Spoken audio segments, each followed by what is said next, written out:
আলহামদুলিল্লাহ ওয়া কাফা ওয়া সালামুন আলা ইবাদিহিল্লাযিনা ইসতাফা আম্মা বাদ।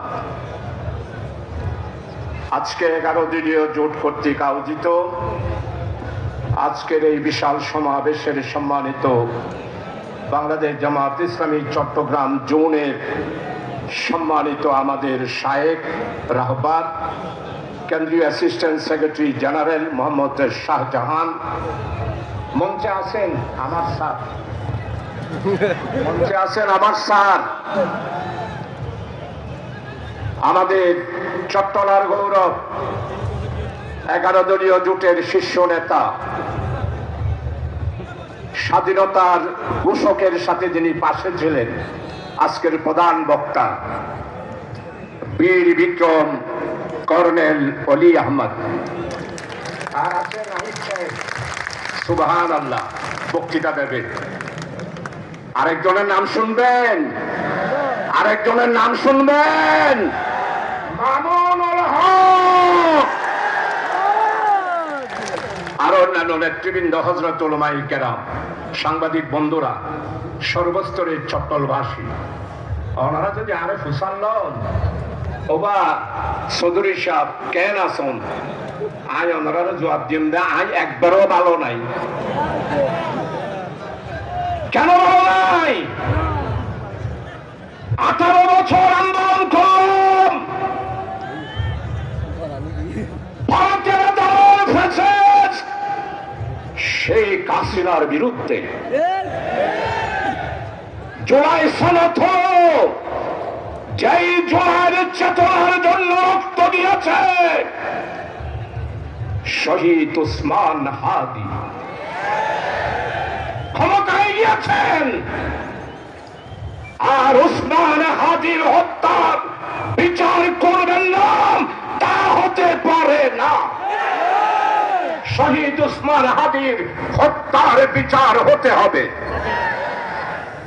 জুলাই সনদের ভিত্তিতে আমরা জামাত ইসলামী বলেছিলাম গণভোট একদিনে হবে, জাতীয় ভোট আর একদিনে হবে। আমাদের দাবি যৌক্তিক ছিল, কিন্তু আমরা দেশের স্বার্থে, জাতির স্বার্থে, নির্বাচনের স্বার্থে আমরা একই দিনে জাতীয় নির্বাচন আর গণভোট মেনে দিলাম। গণভোটের বাংলাদেশের 70% মানুষ জুলাই সনদের পক্ষে রায় দিয়েছে, আর ক্ষমতায় যাওয়ার জন্য আপনারা পেয়েছেন 49% বা 50%। ক্ষমতায় যাওয়ার জন্য জনগণের রায় মানবেন, জুলাই গণ অভ্যুত্থানের জন্য গণভোট মানবেন না, তা হতে পারে না, আমরা মেনে নেব না। জুলাই সনদ বাস্তবায়নের জন্য 33টা রাজনৈতিক দল যৌথভাবে সংসদের দক্ষিণ প্লাজায় দস্তখত দিয়েছে, আর এখন আমাদেরকে সংবিধান শিখায়। একটু চান্স দেন না পার্লামেন্টের, সংবিধান কাকে বলে আপনাকে বুঝাই দেব। আপনি কোন সংবিধানের বদলে ক্ষমতায় এসেছেন? আপনি জুলাই সনদের মাধ্যমে ক্ষমতায় এসেছেন, তাই জুলাই সনদ বাস্তবায়িত করতে হবে, আর গণভোটের রায় বাস্তবায়িত করতে হবে। যেমনে তেমনে সরকার চালাবেন তা হতে পারে না। প্রিয় ভাই সব চট্টগ্রামবাসী, আপনারা তৈরি থাকুন।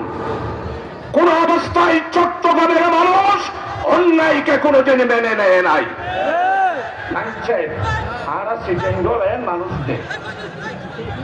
একবার যদি জাগিয়ে উঠি, যেমন স্বাধীনতার ঘোষণা দিয়েছেন, স্বাধীনতা এনেই ছেড়েছি, স্বাধীনতার ঘোষণা চট্টগ্রামে হয়েছে, তাই চট্টগ্রামে যদি আমরা জেগে উঠি, আমাদের আন্দোলনকে কেউ দাবাইতে পারে না। সব নেতৃবৃন্দ আছেন, বক্তব্য রাখবেন। আসুন, দ্রব্যমূল্য নিয়ন্ত্রণ করতে হবে, পার্লামেন্টে আছি, কথা বলতে দিতে হবে। জুলাই সনদ বাস্তবায়ন ছাড়া আমরা কিছুই মেনে নেব না। আল্লাহ হাফেজ। বাংলাদেশ জিন্দাবাদ, বীর চট্টলা জিন্দাবাদ।